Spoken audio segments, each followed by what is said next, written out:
Are you curious about how you might have a more fulfilling work life? Well, you're not alone. In fact, the numbers show us that many of us want more fulfilling work lives. I'm Susan Ní Creadán, your host, and as a finance director, ops director and leadership coach who has lived and worked in many countries, I've met people who love what they do and people who don't. People who bring their full selves to work and people who won't. But one thing that I've learned that is common to us all is that we are all unique and have unique experiences and perspectives. So join me and my guests as we place a lens on the people side of work life and explore ways to let your uniqueness shine through by sharing insights, stories, strategies and techniques to inspire your work life.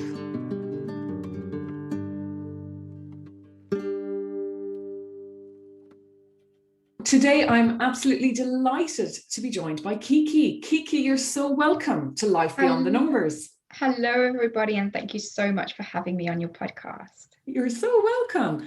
Now, Kiki, you are back from annual leave, and last week, I probably got one of the best out-of-office auto replies I've ever had in my life. And I'm going to read out what it said because I think it's something we could all adopt. We believe in taking rest and making sure you are your best healthy self to focus on our well-being through recharge. When was the last time you took time off work or had time away from work? Kiki, that it struck me, like it actually made me ask myself that question, which I think is a phenomenal way to have an out-of-office auto reply. Tell me, what was the inspiration? Thank you so much, Susan. You know, even as you say this now, I get a little bit of emotion in me because it takes me back to, we've both spoken about our previous corporate careers, and I'm sure we'll talk about it now. And, you know, what happens very often is we go on holiday, but we are on our emails, we are connected still, we're still thinking about work. And over my 10-year journey of going through burnout and also experiencing cancer, I've had to make very big changes when it comes to resting and holidays. And so that email auto reply is probably one that I've used for over a year, I would say, maybe even 18 months as I think about it, because I think the first time I put it like that was 2 years ago when we went to Cyprus. And do you know what? Like when I first created it, I was like, oh my goodness, what will people think? But I've just got used to using it actually. And it's just how it is. It's just what's expected. And it feels great. It really does feel great when you take that rest. And I don't think we rest enough as people and have enough time off. We are on all the time, but actually we need that time to be off and properly deep resting. Does it elicit a response from people, Kiki? Yeah, do you know, sometimes people have responded and said, oh, lovely that you took so much time off. How was it for you? And, you know, some people don't make too much reference to it. But actually, interestingly, recently I saw something on LinkedIn and I'm going to trial it. I haven't trialed it yet. And what they said was in your auto reply to say, do you know what? I'm on a holiday, annual leave, whatever that is, having rest. But actually, I will not be reading any of these emails. So I will delete them all. So I suggest if this is really urgent, you re-email me back on Monday there. And I thought from a wellbeing perspective, wow, that's great too. I'll be honest, we don't get hundreds of emails compared to like where I was in my corporate life where I'd have hundreds of emails a day. We've really made changes. So for me to have come back, I had a manageable inbox that took me probably 20 minutes to deal with. Anyway, I do think it's a great question. And for everyone listening, when was the last time you took a break? And especially now, because maybe our choices are limited in that in the last year to 18 months, we haven't had the freedom that perhaps we normally have. But taking rest and taking time away from the day to day is still so important, isn't it, Kiki? It's so important. And you know what, just while you make reference to that, I was thinking about that because we've just come back from being away a week in Cornwall. We don't often holiday in the UK. We love to travel abroad, and I know you do too. But with the situation that's happened, it's made us do things differently. And so we had this beautiful week away, deep rest, beautiful being by the seaside, and just all of that. And I came back to life and I was like, oh, just like when can we experience more travel and holidays and all of these sorts of things? And it really made me think about, okay, could we not be creative with our weekends? Could we not say, do you know what? I'm going to have a holiday every weekend and be a little bit more creative. So that's something that I've done. So I've been wanting to paddleboard for as long as I can think about. So I finally said, do you know what? I'm going to go and book a session on Saturday, and I booked that. So I'm going to start trialing my weekends being a holiday and seeing what that looks like. Now, obviously, there will be elements of things you've got to do, like the food but changing that perspective of what we can do differently with what we've got right now. Exactly. And even for us here, we're thinking, let's take a Tuesday or a Thursday off, because at the weekends it can be quite busy on the roads in the UK, especially where we are down this part of the country. And actually just go away in the middle of the week and break the week up. And because a change often is as good as a rest. Yeah, absolutely. Absolutely.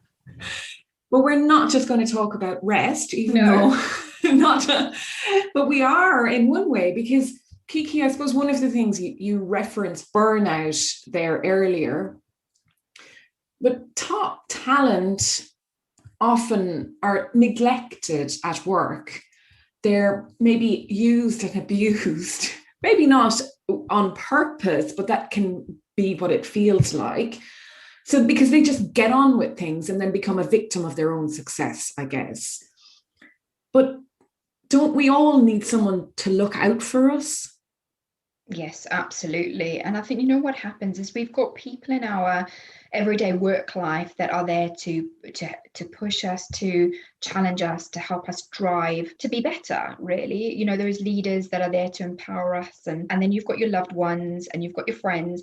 But actually, we need people who also don't know our everyday life to challenge us and our thinking and our approach, and actually really, people there that aren't just going to tell us what we need to hear, but also sharpen us in some way or another. And I think I've experienced that in many different ways, of people who think they showing a love, but actually they are protecting you from growing in doing things in a different way and achieving things in a completely different way. So we need people that are not just in our normal circle to challenge us and grow in a different way. And I like that phrase, sharpen us, because it conjures up a very different image of growth. Yeah. It's not just growth for growth's sake, but it's to kind of get those edges sharpened to take us to another level. Yeah. And maybe I can give an example and put some context to this. So when I worked in recruitment and HR over 10 years ago, so I was a top performer, loved what I did, build consistently, worked in a startup, worked in an underperforming team, and then really top performing team. So loved what I did. Very fulfilling, very purposeful. But actually, if I looked at the mentorship and the leadership I had around me, it was feeding that growth, which was absolutely amazing. Again, I wouldn't be where I am today without that leadership. However, what was also fed to me was, you're not going to find anything better out there. You won't find the income of what you're getting here elsewhere. And I see this even in the work that I do at the moment in the consultancy corporate spaces.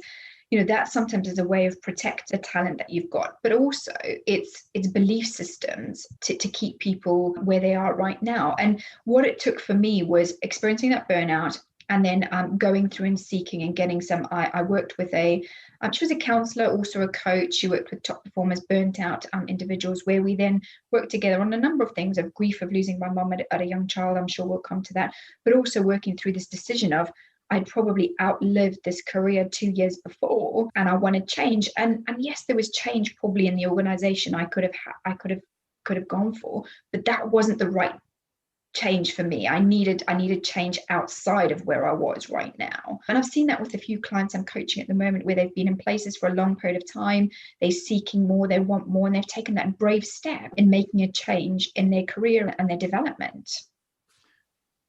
It's really interesting. I never thought as much maybe about employers not necessarily trying to keep you down, but maybe to keep you. But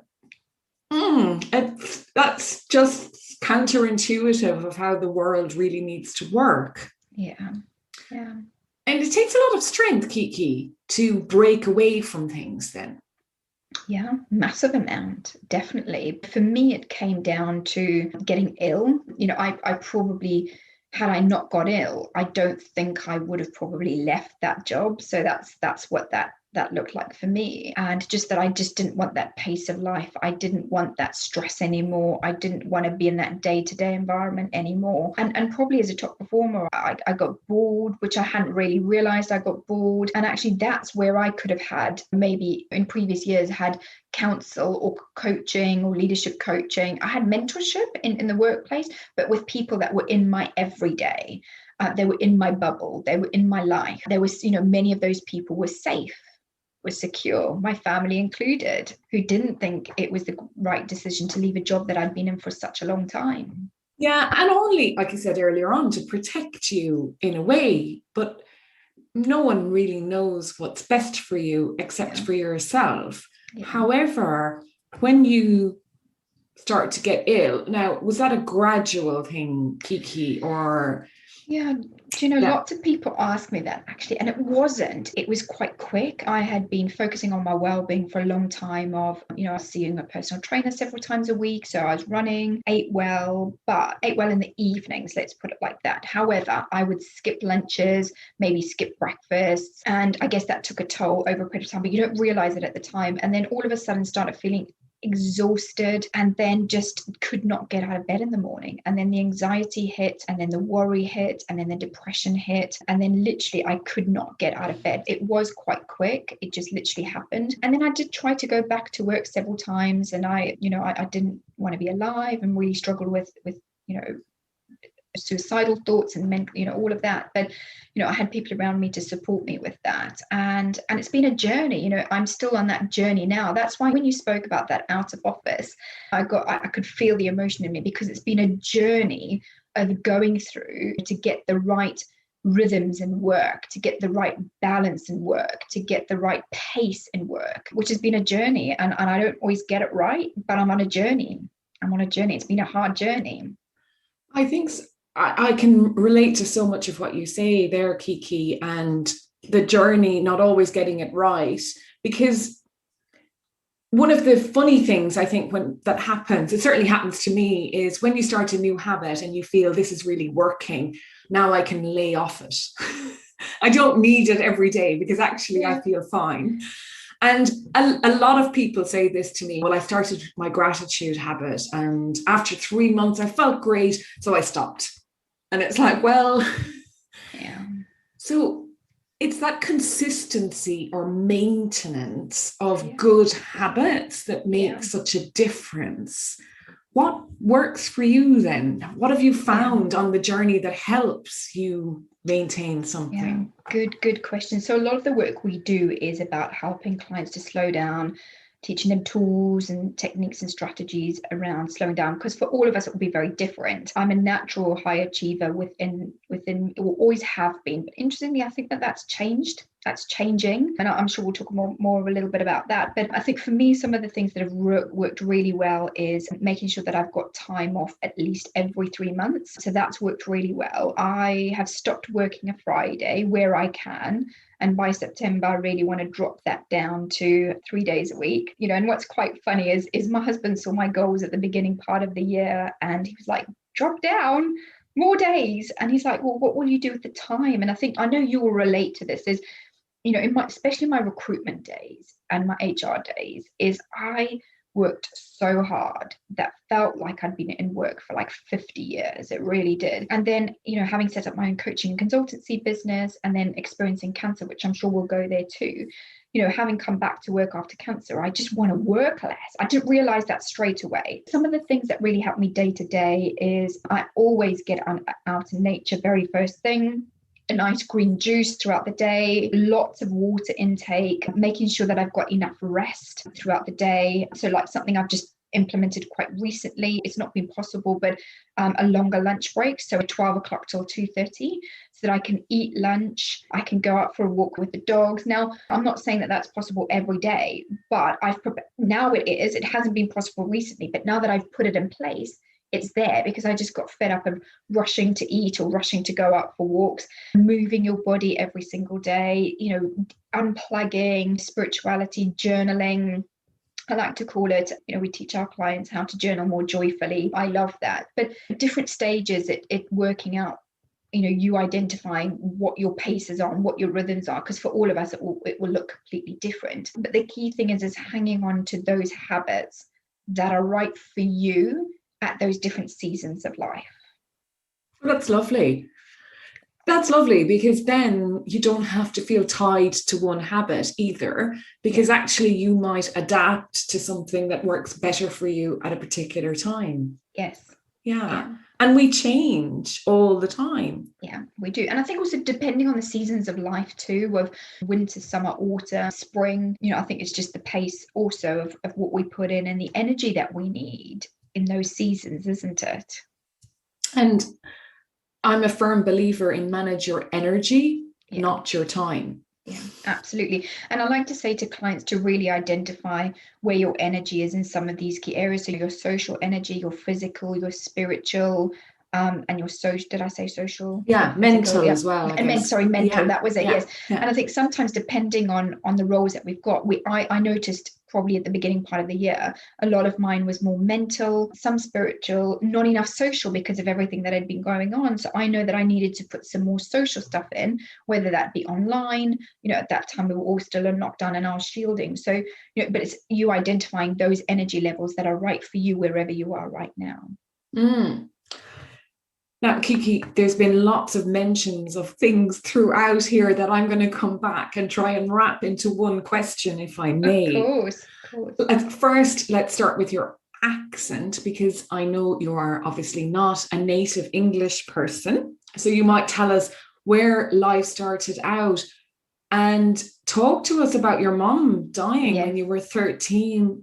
Burnout, cancer, it's an incredible amount of things for one human to overcome. So whatever you're happy to share, I'm sure will help people. Yeah, great. So I know we both share the passion of Africa and Zimbabwe. So I'm from Zimbabwe originally, that's where I was born. But actually my family are Greek. So my mum's parents were Greek, born in small island in Kassos, near Kassos, might not know that, but they were born there, then, moved to Africa, Rhodesia in those sorts of days. And then my dad's dad was from Liverpool and my granny was from Athens, but grew up in Africa, in Zimbabwe, a small town called Gweru, loved life there, very small town, quite country living. And we had a happy life. And then my mum unfortunately passed away to cancer quite quickly when I was 13 and my sister was 8. Really, really challenging time. And actually part of the burnout was dealing with that grief that I had experienced, which I still experience now. In the last 2 or 3 months, I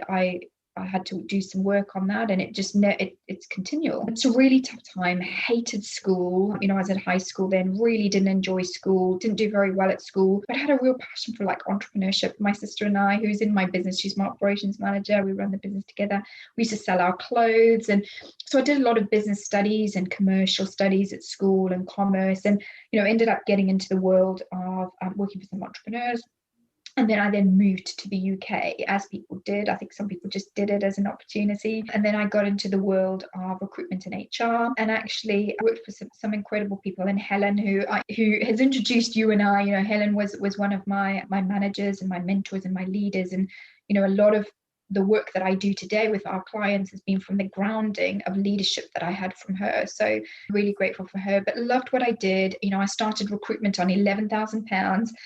just over 20 years ago, 11,000 pounds. And I started from the bottom and really progressed up. So incredible career experience I've had. It's not always been easy. I've probably made work the idol of my life at many times. I really had to challenge and do work on that, but always had a passion for people. I love people, and they're at the heart of everything that we do. And, relationships are at the heart of life. So really love that. And just had a passion to have my own business, to set up my coaching and consultancy. And then 4 years ago, had a cough, went to the doctor and was diagnosed with cancer. And you never, ever think it's going to happen to you. And when you look at it kind of pen to paper, so my granny died to cancer, my mum died to cancer, and kind of, for me, it didn't look good. But I faith and spirituality and God are a massive element of my life. And I absolutely 100% believed that I was going to get healed, and I got healed. I had stage 4 cancer and got healed. Now, it's not been an easy journey. I think after cancer has been the hardest. I'd probably say the last 2 years have been the hardest, especially mostly in work, because of identity change and not wanting to do the things I used to do. And it's been a journey, but that's what's kind of led me today. But just so grateful for the good and the bad, and just what I've learned through that process, and the people I've met along the journey, and the growth that I've had, and how I've evolved through life and continue to evolve through life. And for those of you listening, you can't see the screen because I don't show a video, but the words behind Kiki on her wall are evolve and love. Yeah. So yeah.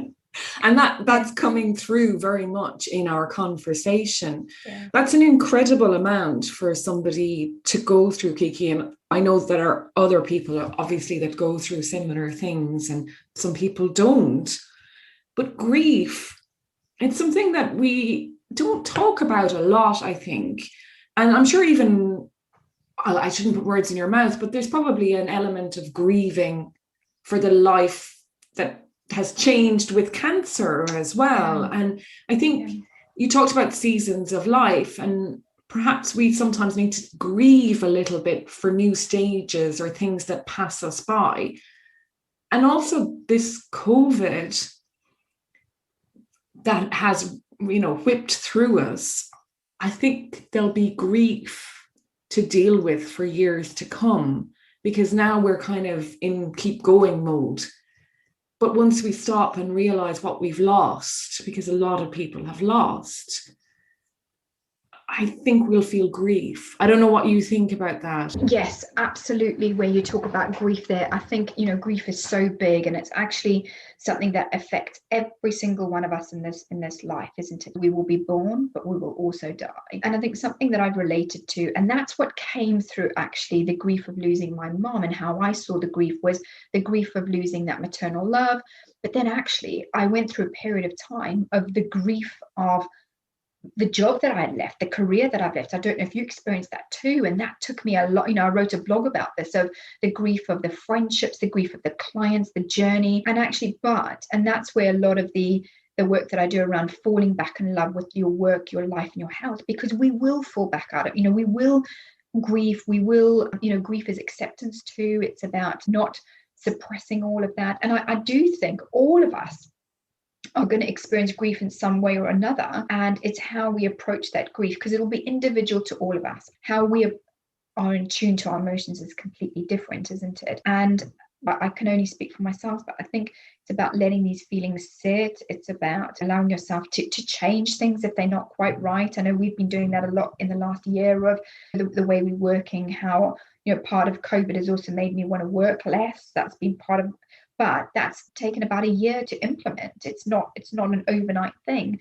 but actually, really taking the time to ask yourself those questions. Who am I? What am I? What has COVID taught me? And I wrote a list the other day, which I don't have to hand actually, but about what has COVID taught me? What has COVID showed me? And it was a whole list of different things actually, but it was really insightful. I might do that again actually, now that I've just said that to you. But quite a nice tool to see, and it makes you appreciate things really. That's a fantastic reflective question for people at this point. And because we learn so much, don't we, about ourselves, but it's taking the time to reflect on it, to really see, how have I changed in the last 12 to 18 months? What's important to me now that might not have been then? And what am I going to do about it? Yeah, absolutely. And, reflection is one of the most underutilized, underused success tools out there. We don't reflect enough on the journey of life. We don't reflect enough on what's working, what's not working. Where am I responsible for? Very often we blame certain situations. I know I went through a stage of blaming lots of things in my past, of my job and all sorts, but actually it's up to me. It's up to us, as we are the self-leaders of our lives. So we need to do something different if we want change. Absolutely. I completely agree. But we also need to realize that, don't we? And for a lot of us will realize it at different points in our lives. I think that's the thing. And sometimes, like it was illness perhaps that put you on that road. For all of us, I think we experience things at a certain point, and maybe when we're ready. Yes, absolutely. There's a timing for everything. Yes, definitely. And I think also, if we are busy, there's no time then for those new things to open up. And something I say to many clients is, how can you get some more white space in your diary? More white space. I know that was a goal on my list for at least 2 years. That was a habit I try to work towards, more white space in the diary. Because then when there's that clear space, there's an opportunity to get the clarity, to hear your thought process, to know what you want to do differently. And yes, there's busy at work, and then go on holidays that are hectic too. Yes. Rather than actually just lie on the beach and not feel guilty that you're doing nothing. And look, I love activity as well, but it is really important to have that complete stop. Yeah. And we need that daily, not just holiday. We need that daily. We get 24 hours a day. We need to go to bed and we need to rest. We need to play hard also in the work in the daytime and have that adventure. But we need to keep going. Think about your mobile phone. You charge it every night, don't you? Your laptops, you charge it every night. So that's the same as you, not just waiting until you get to your holiday to charge, because that's not enough. No, it's not enough. You said that people are at the heart of everything you do, and in the coaching and consulting with teams and so on. How do people react to talking about feelings? Because something that came up while you talked is there is a South African psychologist, Susan David. I don't know if you've come across her. No, I haven't. So I'll have to look up. And she's fabulous. And she's written a book, I think it's called Emotional Agility. Okay, no, I haven't heard of it. And one of the things she says is, people come into her room and they say to her, I don't want to feel any of this stuff. I just don't want to have to feel it. I want to, be myself again or whatever. And she says to them, you have dreams of dead people because only dead people don't feel. Now, I think that's quite an extreme way to... But what's it like? Because I know a lot of people don't want to go there, Kiki. Yeah, they don't. You're absolutely right. And I think people don't want to go there because perhaps maybe they're afraid of what will come out of that, or the uncomfortableness, or actually because people have been using coping mechanisms for so many years. Mine was from 13 to 30 was drive, work, push, strive, be number one, because I didn't know anything else. So that's what it was for me. But actually, knowing that we are made as human beings. So we are a human being. We have a mind, we have a body, we have a soul and a spirit. And so we're made to feel all of these emotions. So at some stage or another, you can suppress them for so long, but then you have to open up your heart, or something will happen for you to open up your heart. And actually, often it's some of those not so great emotions, which we all experience, will not often last for as long as you think that they're going to last for. You acknowledge it and then you deal with it. And something I say to some of my clients who don't really like to deal with emotions is, wake up in the morning, ask yourself, what color is the state of my heart today? So like mine today was probably a little bit bluey, maybe a bit bluey yellow, and acknowledging what that feeling was. So I know for me, I was a little bit tired today. It's been quite full since I've come back to work. We're about to go and have another holiday next week, which is lovely. I've seen the PT a couple of times this week, so really pushed my body. So, just a little bit tired, but okay. I know there's been times when my heart's been black and it's been like lost and, stuck. But if you can acknowledge that daily, that can be a really great way to experience those emotions and be in tune with your emotions and understand your body more, understand your mind, understand where those emotions are coming from. What is it that those emotions are telling you? Because our emotions will tell us what we need to know. It's just whether or not we're willing to listen. That's really interesting, because I think as well, in a workplace, perhaps you're getting feedback that you're coming across as abrasive, or you distance people, you're not approachable. There's all of these things that you're not easy to work with and so on. And it's quite possible that it's the emotions that have the answer to that. And you don't understand yourself why you're coming across like that, because it's not what you intend. No. And it's about allowing people to have that opportunity to express how they feel, what's important to them.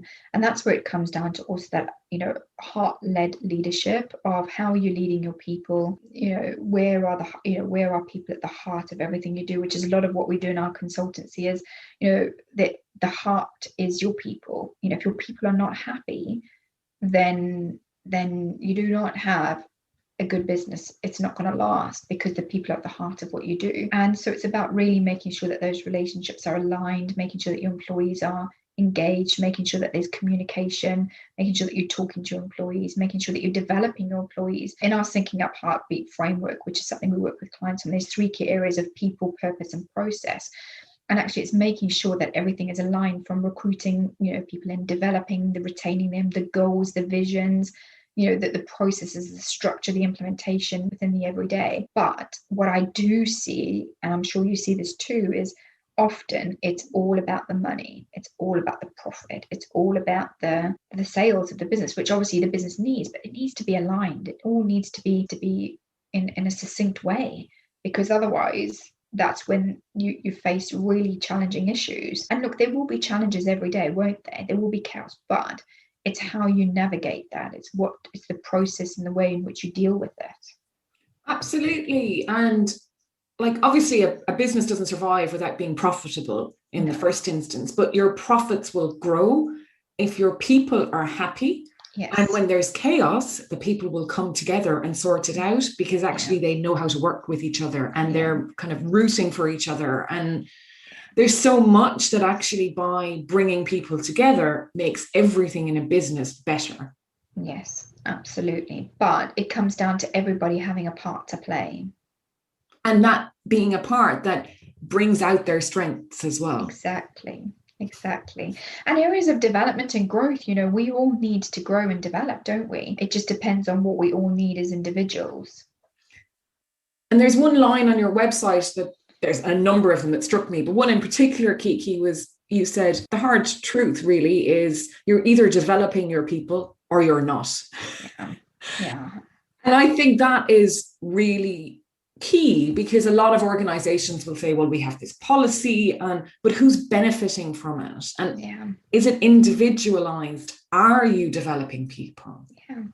And I think sometimes people think that it needs to be something really massive but it's just every day, people being heard, people having a plan for themselves. Quite early on, when I came back to work after cancer, we were speaking to a potential client in the recruitment industry, because that was my background. And they said, well, we really do a lot of well-being for our employees. And when I kind of asked a little bit more about well-being, and it was, well, we give them some fruit and they can go to the gym. And well-being and wellness is far greater than that. And I think there's a real, especially I see it a lot in leaders in certain industries. I won't, maybe I will, especially in the sales industries, in the recruitment industries, financial service industries. I think some of those really, we quite particular about who we do business with now, and how their people support their staff, and how they leading as directors. But I very often see the MDs, the CEOs, and the leaders operating in a way that isn't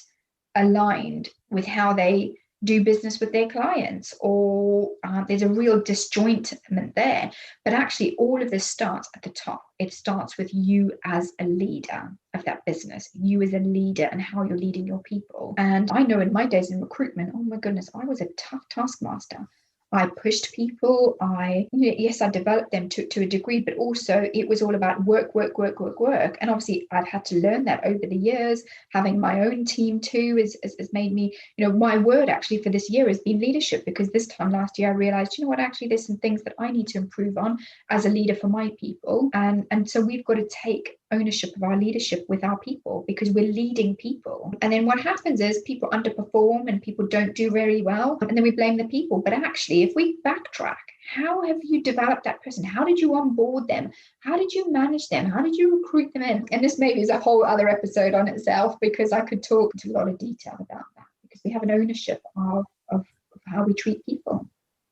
That's fabulous. And I love the way you worked it all the way back to even starting with, well, did we look for the right person? Are we a good fit for one another, that we'll both learn from this experience? And yeah, there's so many stages. It's kind of the life cycle, isn't it, of an employee? Yeah, absolutely. And you know what I said, I'm sure you've probably experienced this on your journey, is you just do not know who you're going to meet on the way up your career, the way down your career, and sideways through your career.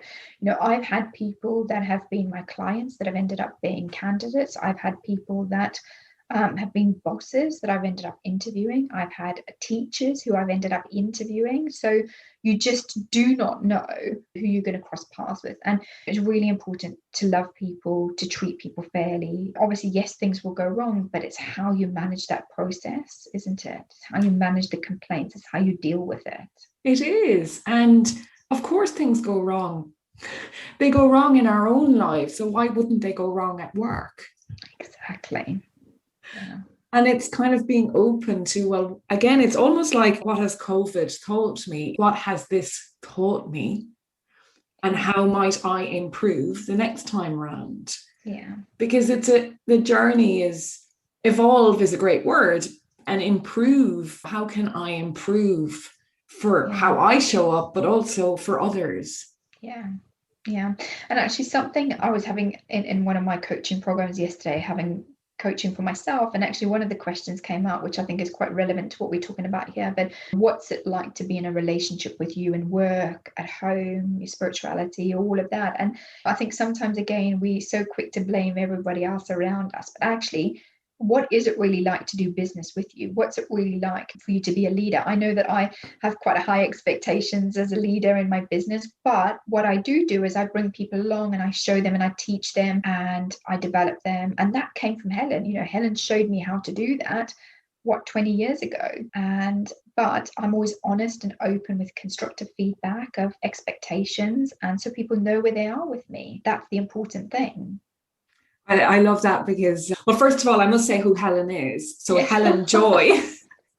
Keep talking about this, Helen. Joy to work with. Yes. And Helen runs a company called People Spark now. And Helen introduced Kiki and I. And now I lost my train of thought. What was the other one? Oh yeah, where you stand. I mean, that's always been my approach as well, Kiki, that, I want people to know where they stand with me. And I like that in return, and that open and honest conversation. And obviously it took a while to get there as well, because we start out and we don't know what we don't know. Yeah, absolutely. Board feedback and learn lessons. And I think you learn as much from the horrible situations you go through, if not more.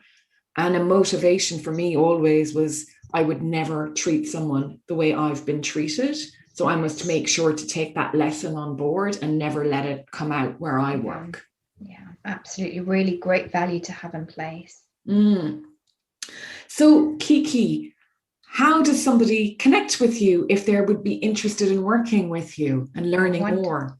Wonderful. Thank you so much for having me on your podcast. So you can find us on all of the social media platforms. So we're very active on Facebook, Instagram, and LinkedIn. So if you were to search for me on LinkedIn, you'll find me at Kiki Stanton. That is my married name. And then on the other platforms, you'll find us at Kiki Kirby Coach and then Kiki Kirby Consultancy. And then you can also find us by accessing our website, which is kikikirbycoaching.co.uk, and then www.kikikirbyconsultancy.co.uk. We also have a podcast, which Susan, I know we're going to have you on our podcast, which is called the Kiki Kirby Podcast, Evolving in a Heart-Centered Way. So I'd love to connect with you somehow if something of what I've shared here has resonated with you. And Susan, just love some of the work that you're doing too, and just your journey of coming out of corporate life and the things you're passionate about too. So, thank you for listening, everybody. I hope that something that we've shared here will have sparked something within you to do something different, to make some sort of change, either in your health, your life, and your work, because the change starts with you. Absolutely, Kiki. And I want to say thank you so much for being so open and covering topics like suicidal thoughts, grief, burnout, that you need to be at a certain stage to be able to do that in your journey. And I really appreciate that openness with us. And for anyone that's curious about change, this was a great episode to listen to. So thank you so much for your time, Kiki. Thank you. Bye, everybody. Bye. Imagine if every day you enjoy work, express yourself fully, and exceed expectations. I believe we're all entitled to have this, and that the future of work life will be changed by those who strive for and create more fulfilling work lives for themselves, their colleagues, their teams, and wider organisation. Thank you for listening today, and if you enjoyed this episode, please leave a review and share it with someone you know who is curious like you.